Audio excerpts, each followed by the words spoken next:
اللہ کے نام سے شروع جو نہایت مہربان ہمیشہ رحم فرمانے والا ہے۔ اور تم جو کچھ بھی خرچ کرو یا تم جو منت بھی مانو تو اللہ اسے یقیناً جانتا ہے، اور ظالموں کے لیے کوئی مددگار نہیں۔ اگر تم خیرات ظاہر کر کے دو تو یہ بھی اچھا ہے، اس سے دوسروں کو ترغیب ہوگی، اور اگر تم انہیں مخفی رکھو اور وہ محتاجوں کو پہنچا دو تو یہ تمہارے لیے اور بہتر ہے، اور اللہ اس خیرات کی وجہ سے تمہارے کچھ گناہوں کو تم سے دور فرما دے گا، اور اللہ تمہارے اعمال سے باخبر ہے۔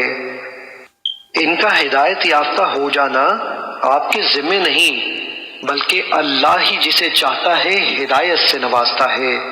اور تم جو مال بھی خرچ کرو سو وہ تمہارے اپنے فائدے میں ہے، اور اللہ کی رضا جوئی کے سوا تمہارا خرچ کرنا مناسب ہی نہیں ہے۔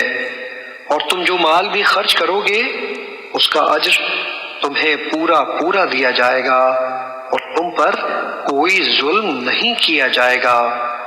خیرات ان فقراء کا حق ہے جو اللہ کی راہ میں کسب معاش سے روک دیے گئے ہیں۔ وہ امور دین میں ہم وقت مشغول رہنے کے باعث زمین میں چل پھر بھی نہیں سکتے۔ ان کے زہدن طمع سے باز رہنے کے باعث نادان جو ان کے حال سے بے خبر ہے انہیں مالدار سمجھے ہوئے ہے۔ تم انہیں ان کی صورت سے پہچان لوگے، وہ لوگوں سے بالکل سوال ہی نہیں کرتے کہ کہیں مخلوق کے سامنے گڑ گڑانا نہ پڑے۔